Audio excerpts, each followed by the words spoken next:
সুপ্রিয় শিক্ষার্থীরা আসসালামু আলাইকুম। সবাইকে আজকের পর্বে স্বাগত জানাচ্ছি। আজকে আমরা একটা উপপাদ্য করব, সেটা হচ্ছে একটা উপপাদ্য না, আজকের পর্বে দুইটা উপপাদ্য থাকবে। সেটা হচ্ছে নবম ও দশম শ্রেণীর গণিতের 14 অধ্যায়ের 14.1 8 নাম্বার যে এক্সট্রাটা আছে সেটা আমরা করব। প্রথমেই আমরা উপপাদ্যের বিষয়টার ভিতর ঢুকে পড়ি। আমাকে কি বলছে যে এবিসি ও ডিইএফ সদিশকোণী ত্রিভুজদ্বয়ের, তার মানে দুইটা ত্রিভুজের কথা বলছে, একটা এবিসি আর একটা হচ্ছে ডিইএফ। এবিসি ও ডিইএফ সদিশকোণী ত্রিভুজদ্বয়ের এতটুকুতে থাকি আমরা।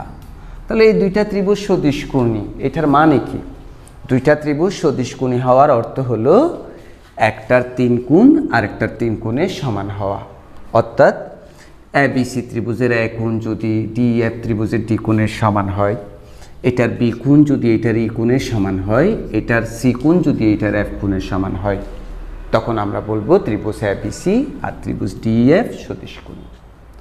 তো আমাকে প্রশ্নে বলছে এবিসি ও ডিএফ সদিশকোণী ত্রিভুজদ্বয়ের, অর্থাৎ এই দুইটা ত্রিভুজ সদিশকোণী, তার উচ্চতা, একটার উচ্চতা এম ও ডিএন হলে, অর্থাৎ এবিসি ত্রিভুজের উচ্চতা হলো এম আর ডিইএফ ত্রিভুজের উচ্চতা হলো ডিএন।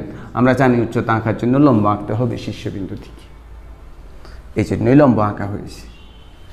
এই তথ্যটাই দেওয়া আছে, অর্থাৎ আমাকে বলা আছে এবিসি আর ডিইএফ ত্রিভুজ দুটোটা সদিশকোণী। ওই দুইটা ত্রিভুজের একটার উচ্চতা এম আর একটার উচ্চতা ডিএন। এখন আমাকে প্রমাণ করতে বলছে যে এবির সাথে যদি ডিইর অনুপাত বের করি, সেটা এম এর সাথে ডিএন এর অনুপাত বের করলে পরস্পর সমান হবে। অর্থাৎ এম এর সাথে ডিএন এর অনুপাত, এবির সাথে ডিইর অনুপাত পরস্পর সমান। এটাই আমরা প্রমাণ করব। এই এক্সট্রাটা একেবারেই সহজ। আমরা আগে দুইটা সদিশকোণী ত্রিভুজ এঁকে ফেলি। তো দুইটা সদিশকোণী ত্রিভুজ আঁকার জন্য ত্রিকোণের সাহায্য নিয়ে আঁকলেই খুব তাড়াতাড়ি আঁকা যায়। এই জন্যই আমি ত্রিকোণ ইউজ করছি। এই বাহুগুলোকে বাড়িয়ে দিই। আমরা সদিশকোণী আঁকতে হবে, তো সেই জন্য কোণগুলো সমান হতে হবে। একটা 3 কোণ আর একটা 3 কোণের সমান হতে হবে, ওই দিকেই লক্ষ্য রেখে আঁকতে হবে। এমনি গুজামিল একটা করে এঁকে দিব না, আমরা প্রপারলি আঁকা শিখব।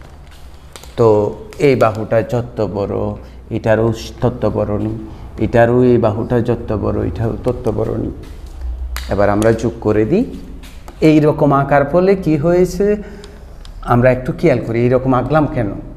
এরকম আঁকার ফলে আমাদের হয়েছে কি, এই কোণ তো এই কোণের সমান। এখন যেহেতু দুই বাহু পরস্পর সমান সমান আঁকছি, তখন এই কোণ এই কোণের সমান হয়েছে, এই কোণ এই কোণের সমান হয়েছে। এই জন্যই ত্রিভুজ দুটোটা সদিশকোণী হয়েছে। এই জন্য দুইটা ত্রিভুজ যখন সদিশকোণী বলে, এই বিশেষভাবে আমরা আঁকবো। এবার উচ্চতা এঁকে দিই। উচ্চতা আঁকার জন্য ত্রিকোণ ইউজ করি, ঠিক লম্ব, এইভাবে লম্ব। এখানেও এই অর্থাৎ এই ত্রিকোণের সমকোণের যে সাইডটা আসে, সেটা এই বাহুর সাথে মিলিয়ে ধরবো। মিলিয়ে ধরে তার সাথে একটা স্কেল চেপে ধরবো, তারপর টান মারবো। যেখান থেকে লম্ব আঁকতে হবে ওখানে গিয়ে টান মারলেই এটা লম্ব হবে। অর্থাৎ উপপাদ্যে আমরা এইভাবে লম্ব আঁকতে পারি। এইটার নাম এবিসি আর এটার নাম ডিইএফ। এটা ছিল এর উচ্চতা, লম্ব আঁকা হয়েছে, এটাও লম্ব আঁকা হয়েছে উচ্চতা। তো আমরা বিশেষ নির্বাচনটা বর্ণনা করে ফেলি ছবি অনুসারে। বিশেষ নির্বাচন শিক্ষার্থীরা আমরা খুব ভালো করে খেয়াল করব। মনে করি ত্রিভুজ এবিসি ও ডিইএফ সদিশকোণী দ্বয়ে সদৃশকোণী, অর্থাৎ ত্রিভুজ দুটোটা সদৃশকোণী। এম ও ডিএন এদের উচ্চতা, এদের উচ্চতা। তো আমরা প্রমাণ করব কি? প্রমাণ করি যে এম এর সাথে ডিএন এর অনুপাত বের করলে এবং এবির সাথে ডির অনুপাত বের করলে পরস্পর কি হবে? সমান হবে। এই এক্সট্রাটার প্রমাণ একেবারেই সহজ। তো আমরা এখানে আলোচনায় বললাম না যে দুইটা ত্রিভুজ সদিশকোণী হবে কখন? যখন একটার 3 গুণ আরেকটার 3 গুণের সমান হবে। এখন আমরা একটু দেখি তো আমাকে কি প্রমাণ করতে বলছে যে m by dn equal to ab ratio d। এই যে m রেশিও dn সমান ab রেশিও d, এটা প্রমাণ করতে হলে এখন দেখি তো আমরা m আর ab নিয়ে যে ত্রিভুজটা গঠিত হয়েছে, dn আর d নিয়ে যে ত্রিভুজটা গঠিত হয়েছে, ওই দুইটা ত্রিভুজ যদি সদিশকোণী প্রমাণ করা যায়, আমি যদি যেমন এই দুইটা বাহু নিয়ে গঠিত ত্রিভুজের নাম ABM, আবার এই দুইটা বাহু নিয়ে গঠিত ত্রিভুজের নাম DEN, এই দুইটা ত্রিভুজ যদি আমি সদিশকোণী প্রমাণ করতে পারি, দুইটা ত্রিভুজ সদিশকোণী হলে তারা অবশ্যই সদৃশ হবে। আর দুইটা ত্রিভুজ যদি সদৃশ হয়, এদের অনুরূপ বাহুগুলোর অনুপাত পরস্পর কি হয়? সমান হয়। সেই কারণেই আমরা কি করব, এই দুইটা বাহু নিয়ে গঠিত যে ত্রিভুজ, এই দুইটা বাহু নিয়ে গঠিত যে ত্রিভুজ, ওই দুইটা ত্রিভুজ সদিশকোণী প্রমাণ করব। দেখি আমরা সেটা প্রমাণ করতে পারি কিনা। একটা ত্রিভুজের নাম ABM আর একটা ত্রিভুজের নাম DEN, এই দুইটা ত্রিভুজ যে সদৃশকোণী সেটা আমরা প্রমাণ করব। তো আমরা তো শুরুতেই বলেছিলাম ABC ত্রিভুজ আর DEF ত্রিভুজ সদৃশকোণী, তাহলে এইটার B কোণ ওইটার D কোণে E কোণের সমান হবে। যেহেতু ত্রিভুজ দুটোটা সদৃশকোণী, তাহলে এইটার এই কোণ আর এইটার এই কোণের সমান, এটা তো আমরা সাধারণ নির্বাচনেই ব্যাখ্যা করেছি। তাহলে আমরা কি লিখতে পারি যে কোণ ABM ইকুয়াল টু কোণ DEN। কেন? কারণ সেটা দেওয়া আছে, সেটা সাধারণ নির্বাচনে দেওয়াই আছে যে ত্রিভুজ দুটোটা সদৃশকোণী। এখন M হচ্ছে BCর উপর লম্ব। কেন লম্ব? কারণ সেটা উচ্চতা, উচ্চতা মানেই তো শীর্ষবিন্দু থেকে ভূমির উপর লম্ব আঁকা। তাহলে যেহেতু M ত্রিভুজটার উচ্চতা, তাহলে M অবশ্যই BCর উপর লম্ব, তাহলে এটা এক সমকোণ। অনুরূপভাবে DNটাও BCর উপর লম্ব, তার মানে এই কোণটাও এক সমকোণ। যেহেতু এই ত্রিভুজের এই কোণ আর এই কোণ দুটোটা এক সমকোণ, তাহলে এই দুটোটা কোণ পরস্পর সমান। তাহলে আমি কি বলতে পারবো যে ত্রিভুজ এক কোণ AMB ইকুয়াল টু ওইটার কোণ DN। এবং কেন সমান? কারণ প্রত্যেকে এক সমকোণ, সেই কারণে। এখন আমরা একটা ব্যাপার খেয়াল করি খুব ভালো করে। একটা ত্রিভুজে কোণ থাকে কিন্তু 3টা, এবং 3টা কোণ যোগ করলে 180 ডিগ্রি হবে, এর বেশিও হবে না, কখনো এর কমও হবে না। এই যে 3টা কোণ আছে এই ত্রিভুজটার, এই কোণ এই কোণ এই কোণ যোগ করলে 180, বরাবর 180, একটুও বেশি না একটুও কম না। তাহলে ABM ত্রিভুজের 3টা কোণ যোগ করলেও 180, DEN ত্রিভুজের 3টা কোণ যোগ করলেও 180। তাহলে আমি এবার একটু চিন্তা করি, তাহলে এই ত্রিভুজের এই কোণ এই কোণের সমান হয়েছে, আবার এই কোণ এই কোণের সমান হয়েছে। তাহলে যেহেতু এই 3টা কোণের যোগফল 180, এই দুইটা কোণ ছাড়া আর যে কোণটা আছে, এই ত্রিভুজের এই দুইটা কোণ ছাড়া যে কোণটা আছে, এটা সমান হবে। যেহেতু B কোণ E কোণের সমান হয়ে গিয়েছে, এই M কোণ N কোণের সমান হয়ে গিয়েছে, তাহলে এই ত্রিভুজের কোণ থাকে আর এইটা, ওই ত্রিভুজেও কোণ থাকে ক্রস দেওয়াটা, তাহলে ওই দুইটা পরস্পর সমান। যেহেতু একটা ত্রিভুজে 180 ডিগ্রির বড় কোণ হতে পারে না অথবা ছোট হতে পারে না, তাহলে আমি এরকম বলতে পারি না যে এই ত্রিভুজের অবশিষ্ট BAM ওই ত্রিভুজের অবশিষ্ট EDN পরস্পর সমান। তাহলে ত্রিভুজ দুটোটা কি হলো? সদৃশকোণী হলো। ত্রিভুজ ABM ও ত্রিভুজ DEN সদৃশকোণী। তো আমরা তো জানি দুইটা ত্রিভুজ যদি সদৃশকোণী হয়, ত্রিভুজ দুটোটা অবশ্যই সদৃশ হবে, তাহলে এই দুইটা ত্রিভুজ সদৃশ। আর আমরা উপপাদ্যে শিখেছি দুইটা ত্রিভুজ যদি সদৃশ হয়, এদের অনুরূপ বাহুগুলো পরস্পর সমানুপাতিক, অর্থাৎ এইটার 3 বাহু এটার অনুরূপ 3 বাহুর অনুপাত পরস্পর সমান। তার মানে কি, আমরা যদি AM এর সাথে DN এর অনুপাত বের করি, এবং ABর সাথে যদি D এর অনুপাত বের করি, সেটা পরস্পর কি হবে? সমান হবে। অর্থাৎ আমরা কি লিখতে পারবো? M ratio DN equals to AB ratio D, এবং আমাকে সেটাই প্রমাণ করতে বলছে। এটাই হলো উপপাদ্যটার প্রমাণের বিষয়বস্তু। এখন আমরা যে উপপাদ্যটা করব সেটা হলো 14.2 এর 11 নম্বর উপপাদ্যটা। এটাও একটা এক্সট্রা উপপাদ্য, এখানেও আমরা সিরিয়াস থাকব। সব কাজেই আমরা সিরিয়াস থাকবো। তো ত্রিভুজ এবিসি আর ডিইএফ এর গল্প করতেছি। ত্রিভুজ এবিসি ও ডিইএফ এর কি বলছে আমাদেরকে খেয়াল করি, যে মনে করি এটা এবিসি ত্রিভুজ, এটা ডিইএফ ত্রিভুজ। তো এটার এক কোণ এটার ডি কোণের সমান বলছি। জাস্ট এটাই একটা তথ্যই দেওয়া আছে, এবিসি ত্রিভুজ আর ডিইএফ ত্রিভুজের এক কোণ ডি কোণের সমান। আমাকে বলছে তাহলে তুমি প্রমাণ করে দেখাও ত্রিভুজ এবিসি এর ক্ষেত্রফলের সাথে ত্রিভুজ ডিইএফ এর ক্ষেত্রফল যদি বের করো, এবিসির ক্ষেত্রফলের সাথে ডিইএফ এর ক্ষেত্রফলের অনুপাত যদি বের করো, সেটা কি হবে? এবি বাহুর সাথে এসি বাহু গুণ করলে AB into AC ratio D into DF হবে, ডি ইন্টু ডিএফ। আমরা প্রমাণের বিষয়বস্তুটা বুঝেছি যে এবিসি ত্রিভুজ ডিইএফ ত্রিভুজ ওই দুইটা ত্রিভুজের একটার এক কোণ আর একটার ডি কোণের সমান। আমাকে বলে নাই ত্রিভুজ দুইটা সদিশকোণী, আমাকে জাস্ট বলছে এর এক কোণ এর ডি কোণের সমান, এটাই বলছে। এখন আমাকে প্রমাণ করতে বলছে এই ত্রিভুজ এবিসি এর ক্ষেত্রফলের অনুপাত এবং ত্রিভুজ ডিইএফ এর ক্ষেত্রফলের অনুপাত কি হবে? AB into AC ratio D into DF. এই এক্সট্রাটাও খুব সহজ, আমরা একটু মনোযোগের সাথে করলেই হয়ে যাবে। আমরা দুইটা কোণ সমান করে আঁকি, বিশেষ করে এক কোণ আর ডি কোণ। তো এক কোণ আর ডি কোণ সমান করে কিভাবে আঁকছি আমি, এই দিকে কোণ দুটোটা সমান, এই দিকে কোণ দুটো, ওই দুইটা সমান নিতে হবে না, শুধু এই দুইটা সমান নিলেই হলো। এই দুইটা কোণ সমান, ত্রিকোণটা আমরা প্রপারলি ইউজ করব। হ্যাঁ, বাকিটা ইচ্ছে মতো, ওই বাকি বাহুগুলো আর অসুবিধা নাই, এখানে সদিশকোণী বলে নাই। তো আমরা একটা ত্রিভুজ গঠন করি, বাহুটা আর একটু বড় নেই এটাকে, তারপর ওই দিকেও একটু বাড়াই, এই দিকেও একটু বাড়াই, তারপর এইটা, এটার নাম এবিসি, যে কোনো দিকে দেওয়া যায় অসুবিধা নাই। এটার নাম ডিইএফ।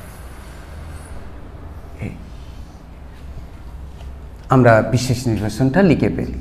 বিশেষ নির্বাচন হচ্ছে শিক্ষার্থীরা সাধারণ নির্বাচনে যা আছে তা বর্ণনা করা ছবি দিয়ে। তো আমরা লিখছি মনে করি ত্রিভুজ এবিসি ও ত্রিভুজ ডিইএফ এর অ্যাঙ্গেল এ অ্যাঙ্গেল ডি এর সমান, জাস্ট অ্যাঙ্গেল এটা অ্যাঙ্গেল ডি এর সমান, এই অ্যাঙ্গেল এ অ্যাঙ্গেল ডি এর সমান, আর কিচ্ছু না।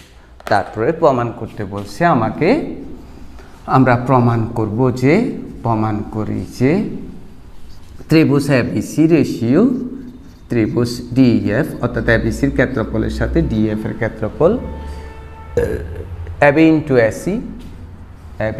AC ratio D into DF. তো শিক্ষার্থীরা, আমরা আমাদের একটা জেনারেল সেন্স ইউজ করি। তো আমাকে তো ত্রিভুজ এবিসি এর ক্ষেত্রফল বের করতে হবে, ত্রিভুজ ডিইএফ এর ক্ষেত্রফল বের করতে হবে। কিন্তু তো এবিসি ত্রিভুজের ক্ষেত্রফল যদি বের করতে চাই, আমরা ওই যে একেবারে ছোটো কাল থেকে আমরা যে সূত্রটা জানি, আমরা জানি যে ত্রিভুজের ক্ষেত্রফল সমান কি জানি, একেবারে ক্লাস 4 এর সূত্রটা, হাফ গুণ ভূমি গুণ উচ্চতা, হাফ গুণ ভূমি গুণ উচ্চতা।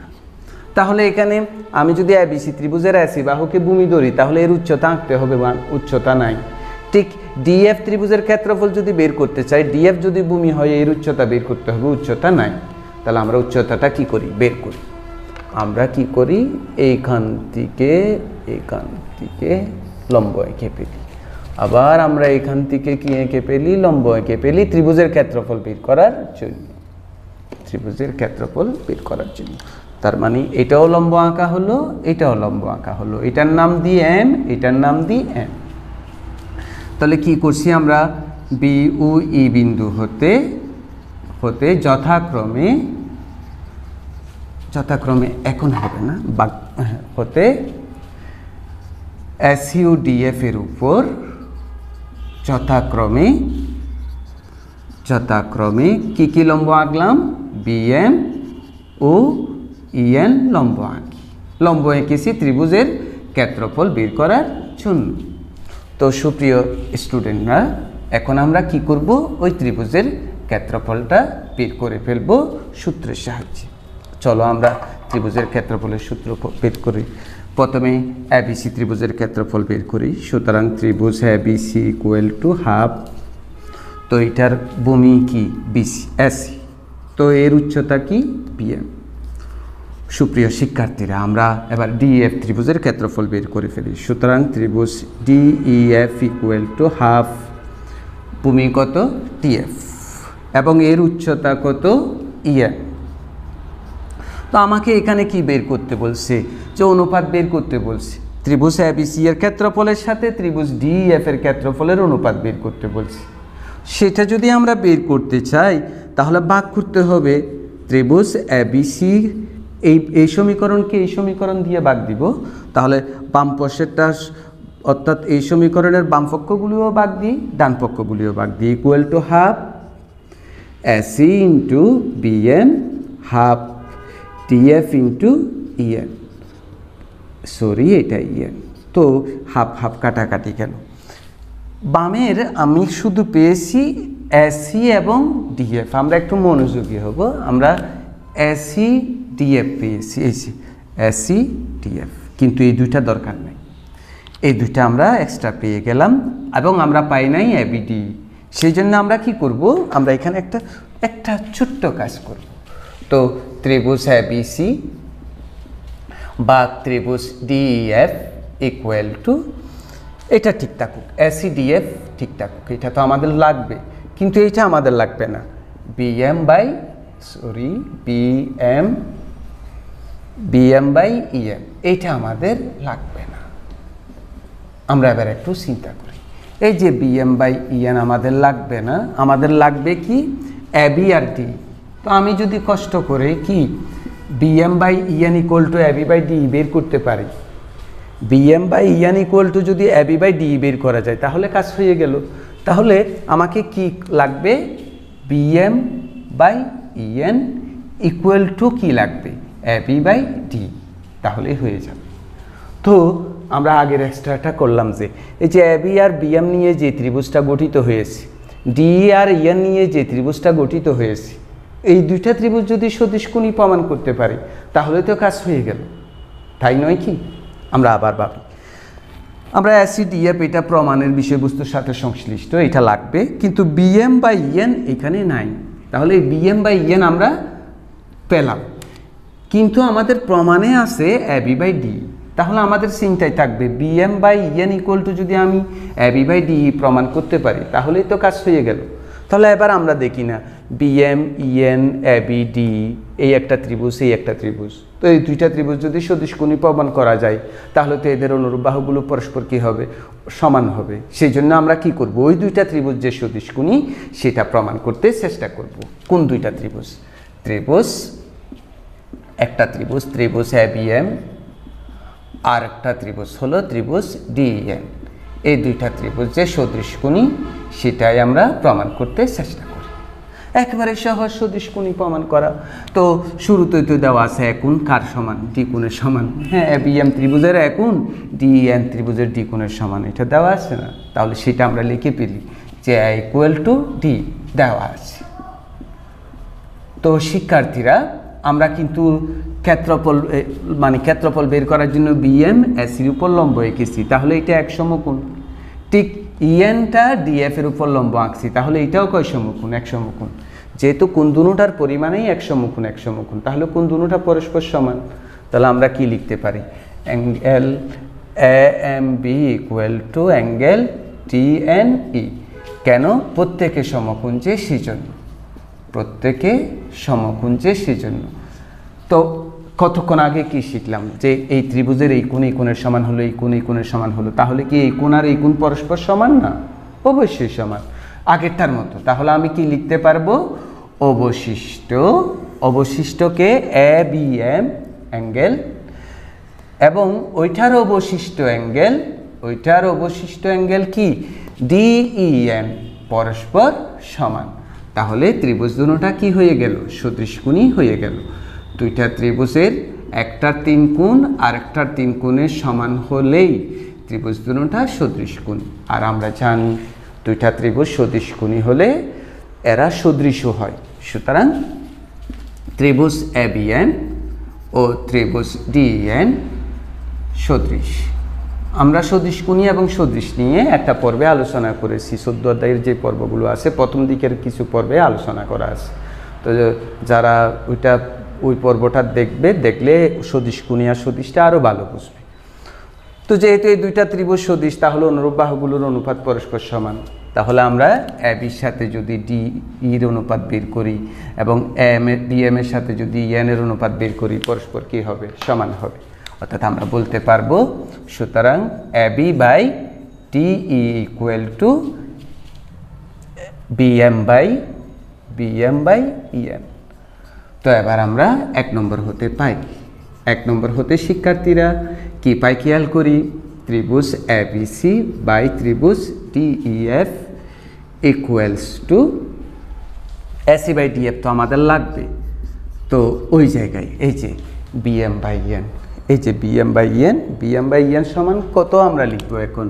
এই যে AB/DE। তাহলে আমরা এটা লিখব AB/DE।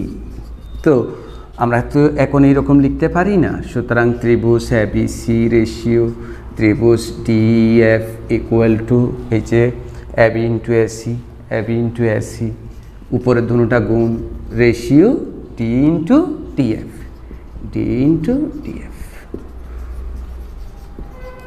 তো আমরা এটাই হলো এই অধ্যায়ের শেষ পর্বের ক্লাস।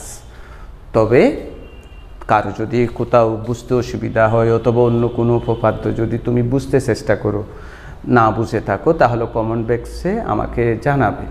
তাহলে আমি আরেকটা পর্বে তোমাদের ওই সব কথাগুলো নিয়ে একটা ভিডিও আপলোড করব।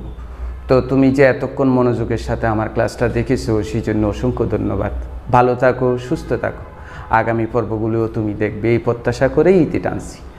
আল্লাহ হাফেজ।